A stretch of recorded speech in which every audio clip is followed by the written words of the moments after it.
Birmingham City Football Club have always been one of soccer's great mysteries. What they've lacked in success has been more than made up for over the years by great teams, great players and great moments. Whatever the division the Blues are in, they'll always be one of Britain's big clubs.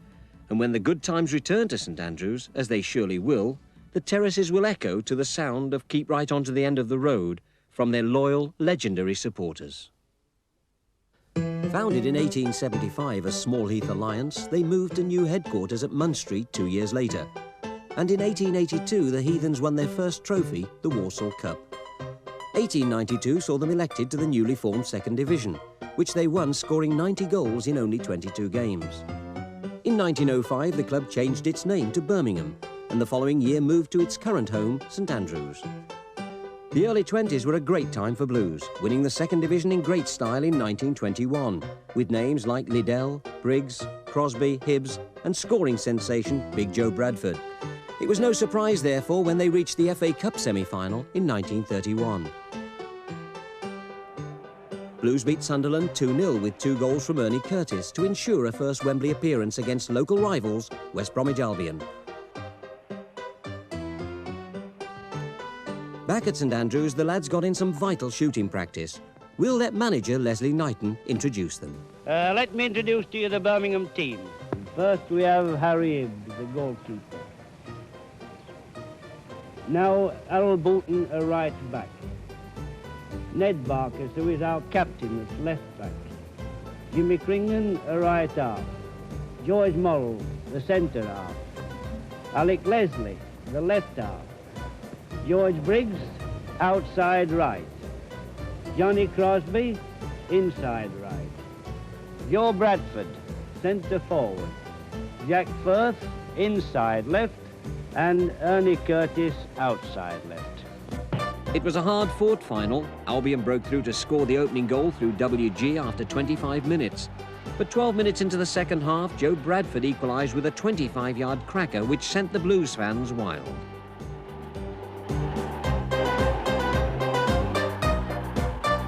It was to be Albion's day, however, as they scored straight from the restart. Richardson scrambling the ball home after a catalogue of defensive errors.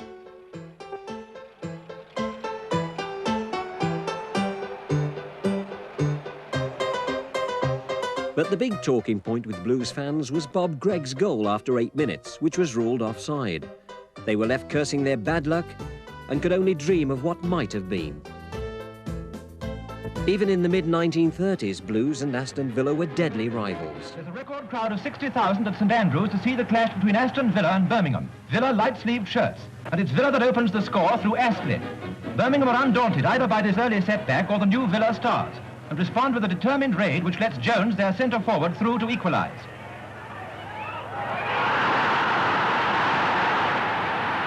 From now on, it's a struggle for the lead. Villa takes it with another goal by Astley, and then Birmingham makes it a draw when Jones nets again. All the scoring in the first half. Goalkeeping legend Gil Merrick made a record 551 first-team appearances and was capped 23 times for England. He remains one of Birmingham's favourite sons. You see, going back to the 46 side, which was more or less my first long run, I mean, you've got players like Freddie Addis, who's captain, Don Dearson, Ted Duckhouse. What a character Ted was. I mean, centre-half, he took over from Arthur Turner, and he was a rough and ready fella, Ted was, but he could play. He was one of those stopper centre-halves, you know, never say die. And Frank Mitchell, of course, started in that side. Adel Bodle, George Edwards, great left winger, until he got put on the track up at Sunderland, fell at the full-back there, put him across the track, and I don't think George ever recovered from it. Neil Doodle, what a player Neil Doodle was. I mean, you talk about inside forwards, he must have had 2 hearts under his skin rather than one. He ran himself into the ground every match, like, you know. And then again, of course, there's Jackie Stewart. I mean, Jackie came from Scotland, nobody knew about him, he came, and he was the toughest little right winger I can remember. And that was a good side, the 46 to 48 side. FA Cup semi-final. For the crowd at Birmingham, for the 6th round tie with Manchester United. In November 1954, former player Arthur Turner replaced Bob Brocklebank as manager. Just 5 defeats from then to the end of the season took Blues to the top of the table. Clown Prince Eddie Brown scored the first goal in a 5-1 win at Doncaster to clinch the championship on goal average. Turner's men played some magnificent football that season, scoring 92 goals, including 9 against Liverpool. It is great to see that Liverpool, themselves can get 9 against Palace.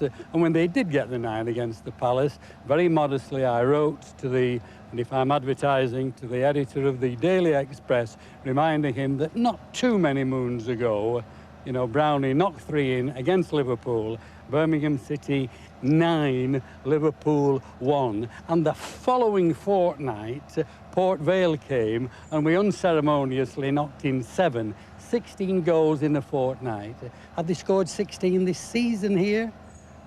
Well, perhaps. Go on then. Yes, Tom? Turning about now to that great year. What a great team you played with.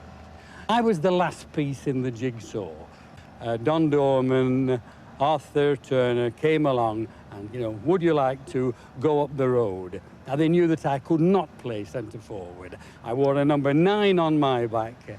And the last thing that Arthur Turner invariably said to me, Brownie, when you get out there, get on the wing. So I was more or less a right-sided player coming into the middle, not strictly marked, but Peter Murphy, the great Peter, sadly no longer with us, could knock them in, from any angle at all.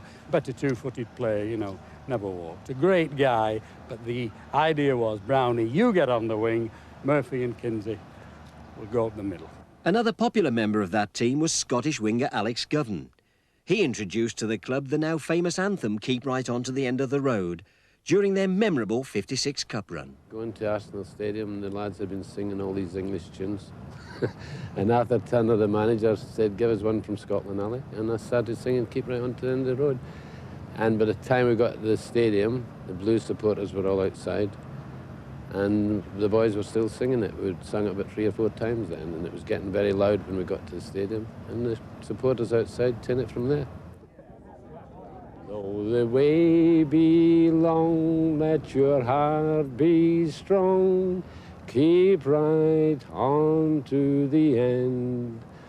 Though we're tired and weary, still carry on till we come to our happy abode. Up the Blues. Hey, brilliant. That takes me back. Up the Blues. It was obviously the semi-final. I think that was the highlight of me Birmingham career. I mean, internationals, forgetting those. The semi-final was the best match I can remember. And it was a marvellous feeling when you knew that you was going to the final. The best game that I've ever played in. Tapper Wiseman, who was then vice-chairman, was he not, and co-selector with England, said to me after the semi-final, Brownie said, if you can do half as well at Wembley, I was in for a cap against Brazil the following week. But sadly, the Wembley occasion was a little bit too much for me. Mum was there, the family was there, royalty and the rest of it, and I spent more of my time in the stands than on the pitch. But as I said earlier this morning, Tom, I would like to go back to Wembley every year and lose.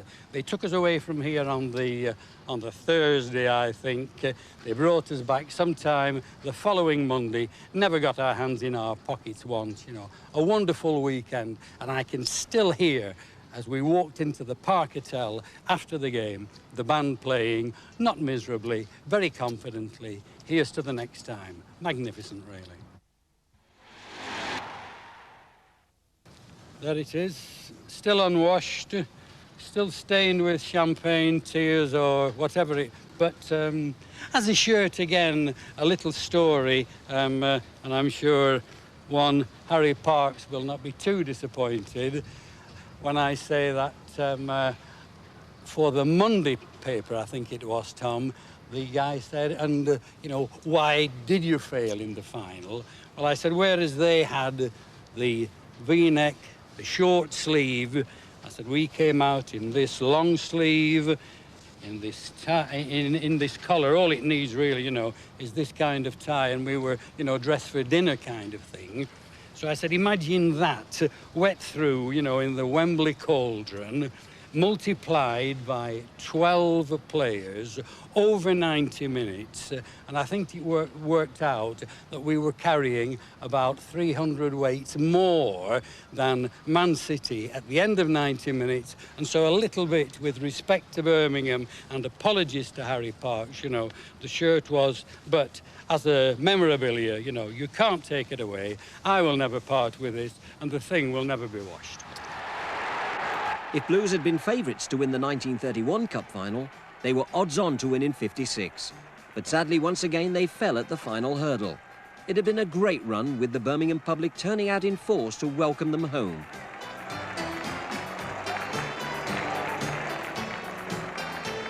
That great season also saw Blues finish in their highest ever league position, 6th in the First Division, behind the champions Manchester United, to whom they lost in the FA Cup semi-final the following year.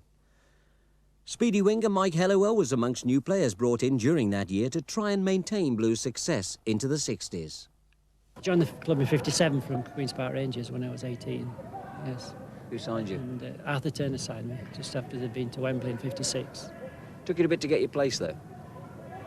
Yes, I got my permanent place when Harry Hooper was transferred to Sunderland, and I think Gil Merrick became manager, and I became a regular in about 1960. Yeah. Your biggest strength, of course, your speed. Yes, it was. Yeah. Yes, in those days I could stay on the line and use my speed whenever it was possible. Earned you 2 England caps? Yes, I was capped twice in 1962, and Walter Winterbottom was the team manager.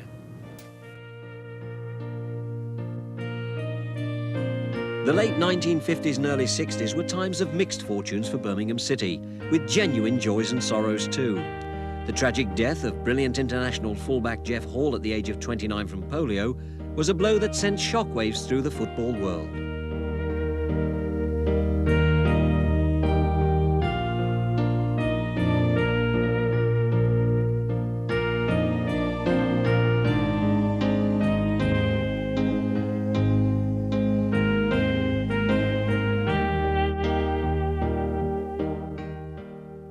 Well, Jeff started in front of me as a youngster, and he gradually improved. And when he went, it was a terrible thing, because I think he was just coming to the peak. And as I say, it was a terrible blow. No one expected anything like that at all.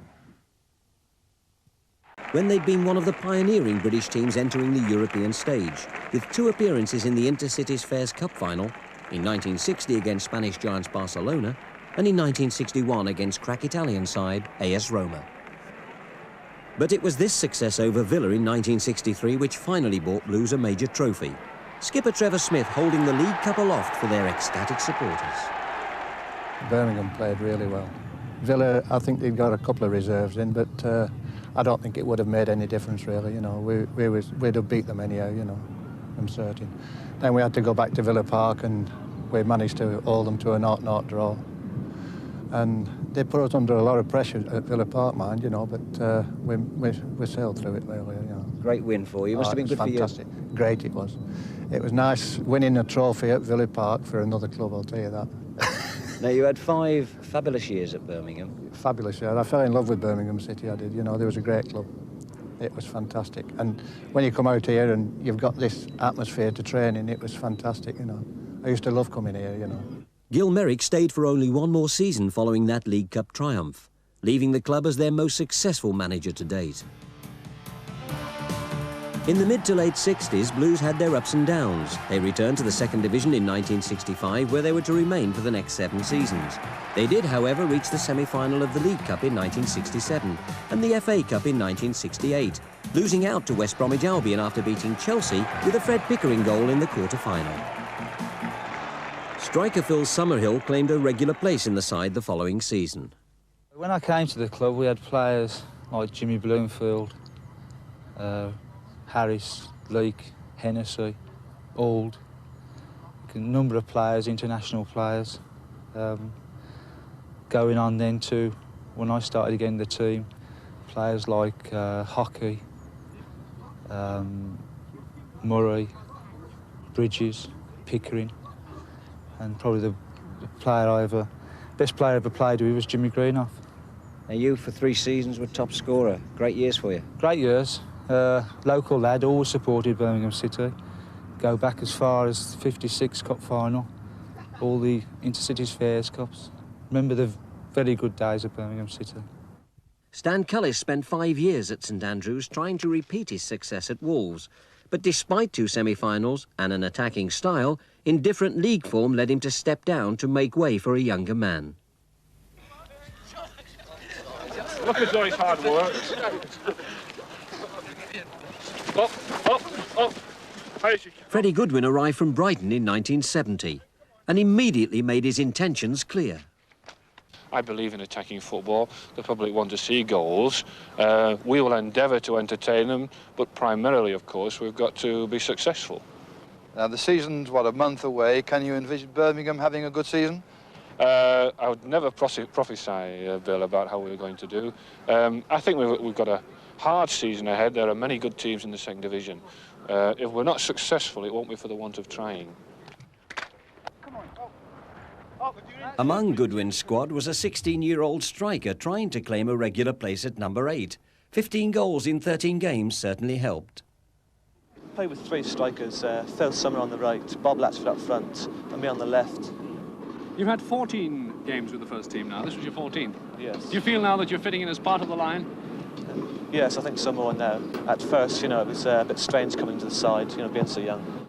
It was a great team then, you know, we had some good players, and it was great to play up front with Bob and Trevor, because when I arrived at the club, of course, they were relatively young, inexperienced players. And I joined them as a pro who probably had 300 games under his belt anyway at that stage. And I think Freddie bought me to complement the 2 lads up front. The young Francis really was something special.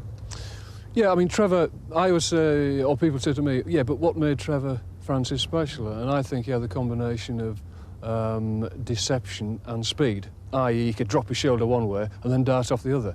A lot of players can do one of those things, but very infrequently have the 2. Been here now at St Andrews, the memories come flooding back, and you know, these stands used to be full of blue and white scarves, rattles and bells and rosettes. It used to be fantastic. And yeah, it's a great moment of nostalgia to me to come back to Birmingham City. But yeah, they were fun, and away from home as well. Away from home. I mean, we always thought we were playing at home. You know, wherever we played in the country, they were there supporting us. And as you know, Tom, I mean, many a time the gates have been shut at 2:30 at St Andrews. Bobby Hatton used to do all my running for me. I know that. I used to get him to do all my running. I used to just get in the box. With Trevor, we just used to give him the ball, say, Trev, just get on with it. And you used to just give him the ball, go up the park and score.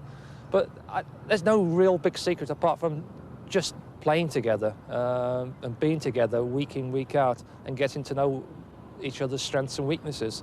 And the 3 of us really did just gel together. You couldn't have asked for a better threesome in your life. If you needed to pick out 3 players to say, look, go and play up front and score goals, you couldn't have asked for it to have worked any better. Undefeated in the league since January the 1st, Blues rolled up the table to clinch promotion, reaching a semi-final against Leeds on the way. But it had been nail-bitingly close. It all hinged on the last match at Orient. 30,000 people plus packed into Leighton Orient, small compact ground. Some 12, 15,000 Birmingham City supporters, created an unbelievable atmosphere. I mean, that night we had bomb scares, we'd had Millwall supporters invading the pitch and dancing around the centre circle, and funny enough, I remember at that time going over to the referee and saying, listen, ref, he said, don't worry, son, we'll play all night if we have to, we'll get these off. Which gave you a little bit of confidence, because I always felt we were going to get something. I always felt we'd win that game.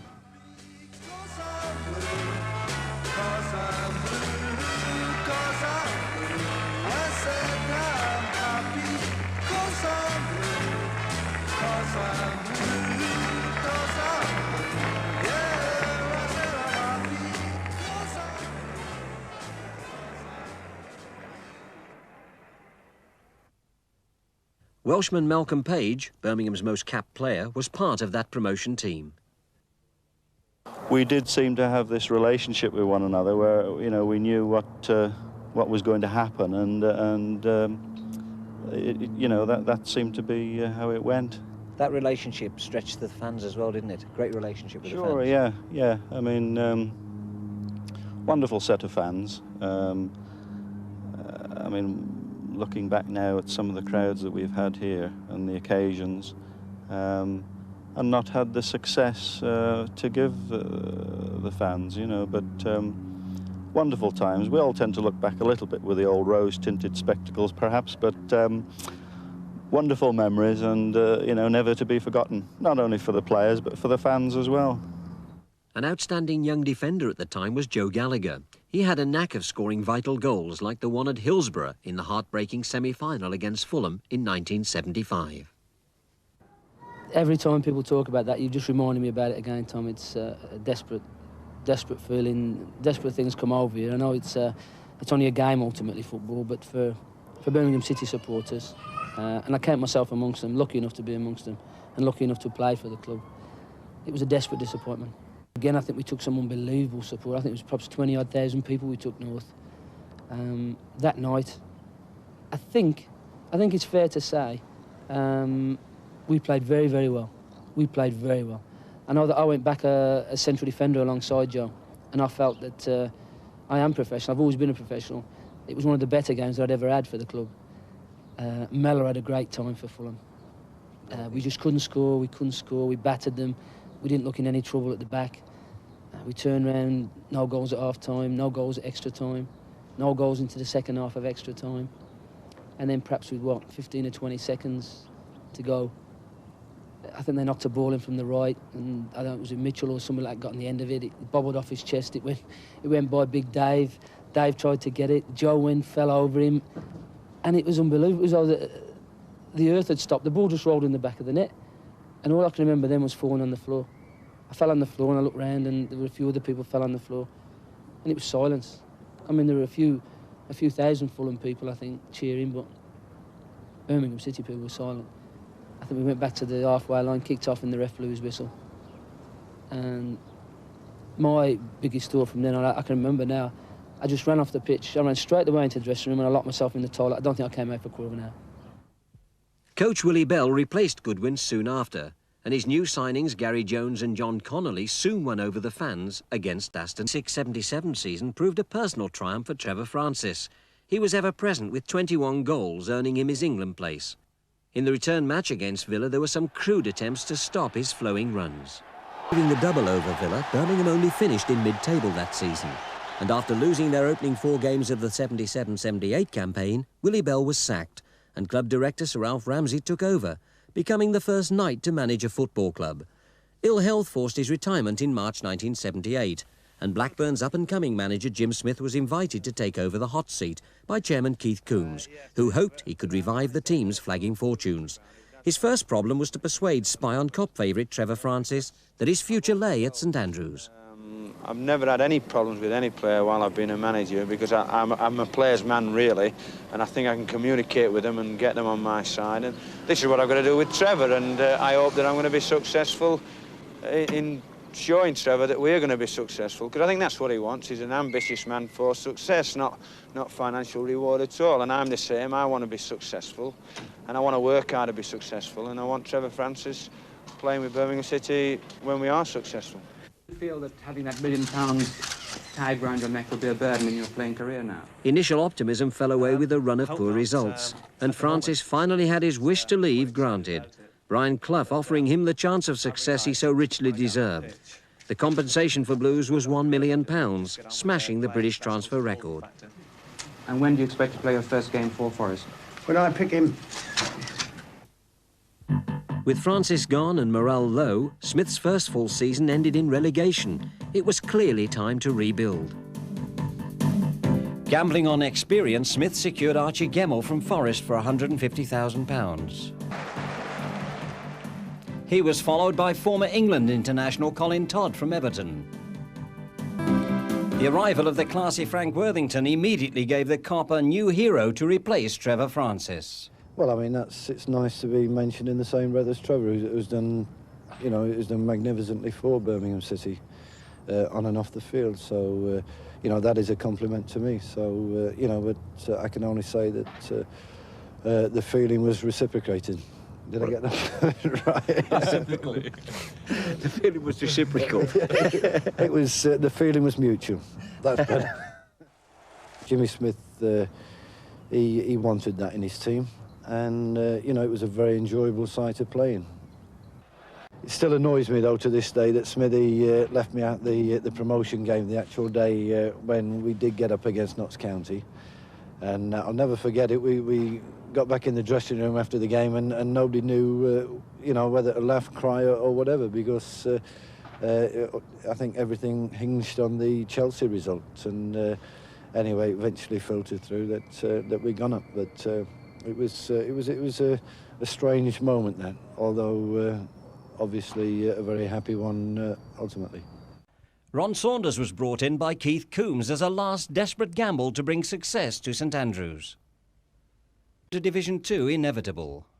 That was probably my best season in football. I think I scored 9 or 10 goals, which is a lot for me, and I was playing up front with Mick Harford, and we had Tony Coton and Noel Blake, some great players. And I always remember that season because I think it equalled the record number of away wins for the club for anybody, I think, which was 13, I think. A difficult team to beat, Birmingham City, in that year?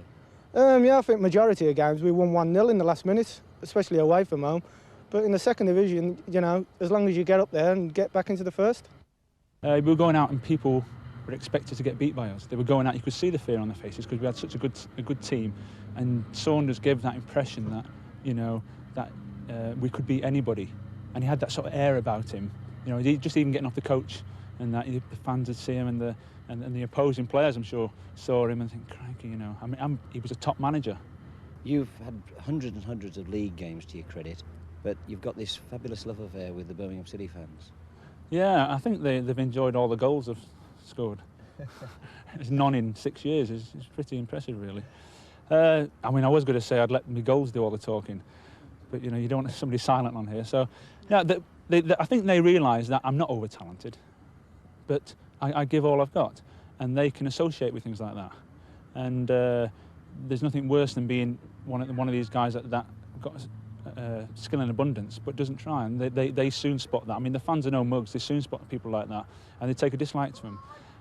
And then, on the other hand, when they see somebody giving everything they've got, they go from it, and it did me a world of good. I mean, it really did. It was a fantastic feeling going out and they're singing your name all the time, and you know, it makes me, big enough as I am, but it makes me feel 10 foot tall, you know, with the fans. And you know, they showed it in picking me for Player of the Year last year, and the London branch gave me the Player of the Year as well. So it was brilliant, absolutely brilliant.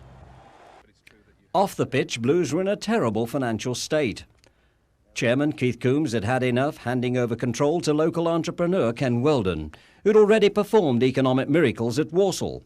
On his first day at St Andrews, he spelled out the problems the club faced. But I fear that Birmingham City Football Club is in dire straits. The problems weren't only in the boardroom. On the pitch, a demoralised Blues were fast heading towards the second division. It turned out that Ken Weldon had arrived in the nick of time. Well, it was apparent that they was considering calling in the receiver. And I quote from the minutes. The meeting commenced with a lengthy discussion on the club's current financial position. It was felt that $500,000 would be necessary to reconstruct the club's finances. And if no further solution was forthcoming, suggest the bank call in a receiver. In fact, they owed in excess of £3 million. And I thought it was a challenge, and it was quite out of order to sit and see Birmingham City go under. I took the club over on the Monday at 11 o'clock in the morning, and I arrived at the club at 12:30 to find all the players on the stairs who had not been paid the previous fortnight's wages. So the first thing I had to do was put my hand in my pocket and find £50,000 immediately. There was a number of buyers, and one had got to weigh up whether or not they was interested in football or development, and I reached the conclusion that the Kumars, football-minded people, was the people for the job. The Kumar brothers arrived too late to prevent Blues slipping into the third division for the first time in their proud history, but they readily accepted the challenge. The rebirth of the Blues was underway. I hope to bring a different attitude to Birmingham City, and an attitude where, if you look at the grandeur of this stadium, it has tremendous facilities.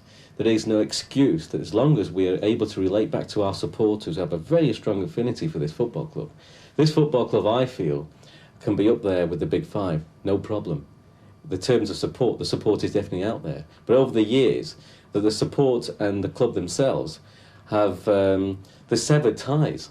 And I think it's a very big part and an important job for me now in the future to bring those supporters back to the football club and generate the facilities that we've got at this football club, to generate the finances that in the future, and it may take 3, maybe 5 years, that in the future we have a sound financial footing where not only are we able to retain our better players, but compete in the transfer market with the better players yet again. When you arrived at the club that first day, that first week, what were your feelings? What were the sort of problems you faced? Well, I think it was very typical of what was happening on the pitch. There was very, very low morale. The players themselves, they were frightened to be picked on a match day. The crowd obviously were giving them a bad time because they've been relegated now for the first time in the 114-year history.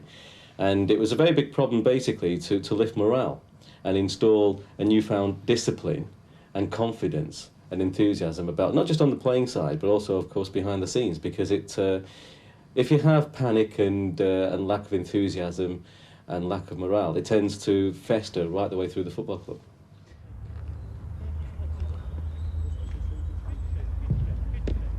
When we interviewed Dave Mackay, literally within 15 minutes he was offered the job, because within the 15 minutes he imposed upon myself that his main concern was to bring an attacking, attractive team at St Andrews. He wants them to go out on that pitch and express themselves. And it doesn't just stop with the star strikers, it goes all the way through the team, whether you're a fullback or a centre-half. If you've got the ability, you do the positive things, and you express yourself and you enjoy a game of football. I think people, the supporters of Birmingham City, will feel that the flair and the enthusiasm is coming back to St Andrews, which I think it has to a certain degree this season. This is the main reason why we installed Dave Mackay, because we feel that he preaches the pure football. Well, I love to see good football, you know. I love to see the Liverpool style. Everybody loves to see that and wish they were Liverpool. But there's only one Liverpool in the country. And but we would like to be able to think that we could get somewhere near them.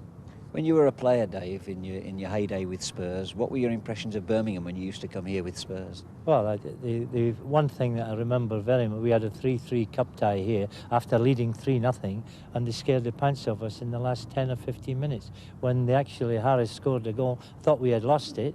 3-3, we won the replay, but tremendous crowd that was here, and always on the far side, on the right-hand side, with tremendous support that Birmingham's got. In the past, Birmingham City, when it's had good youngsters, has sold them. Are you going to be in that position?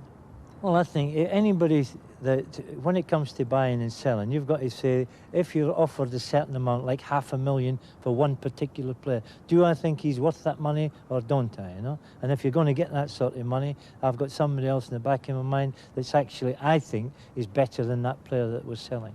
But we won't be selling players just for the sake of selling them. You sell your good players and you'll be in the 4th division.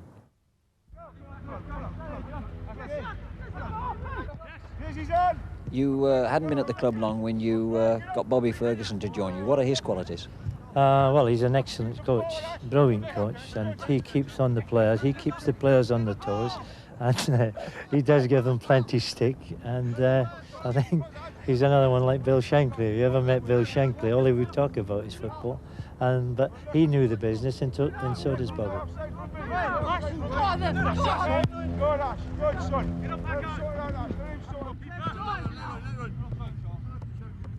You're quiet with some of them and you're noisy with other ones, you know, that need stirring up. You've got to stir some up and you've got to calm other ones down, you know. Some are pretty much tensed up, others are a little bit too relaxed, so you're trying to weigh the pros and the cons up and treat each one individually, really.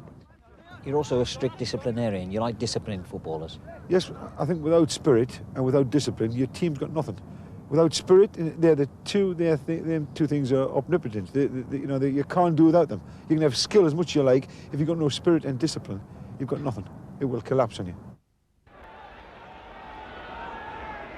The reason I'm in the game is because I love it, really. And so when you love it, it's a passionate game played by hopefully passionate people. And so, I mean, obviously, you can't just keep your mouth shut. You know, you've got to live every kick, really. Samesh Kumar's desire to make Blues a family club saw a quick reintroduction of the Junior Blues.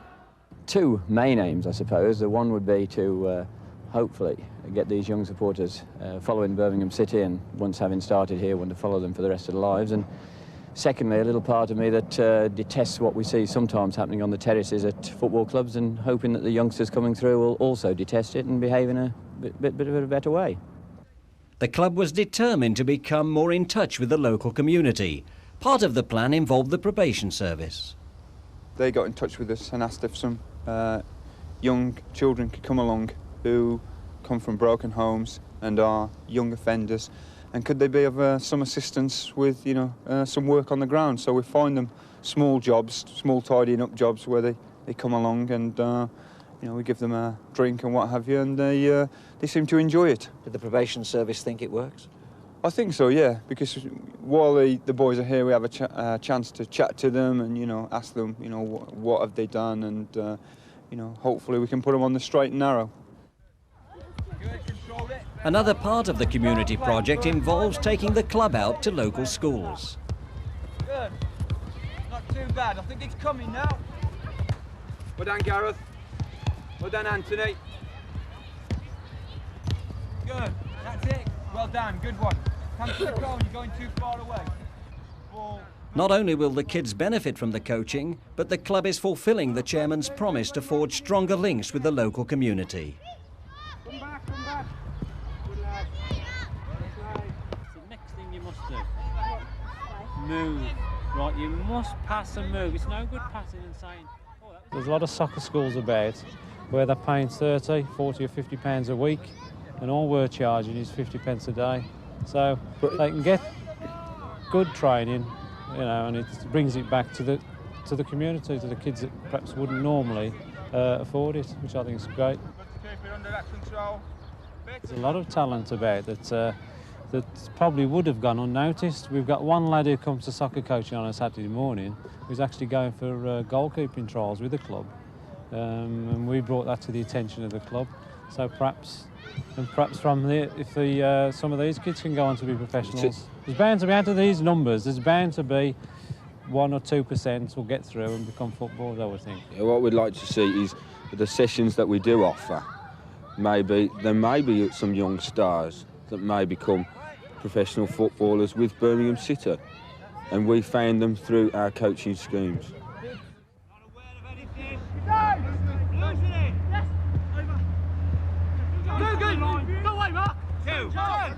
Any youngster making the grade comes under the wing of youth team coach Fred Davis.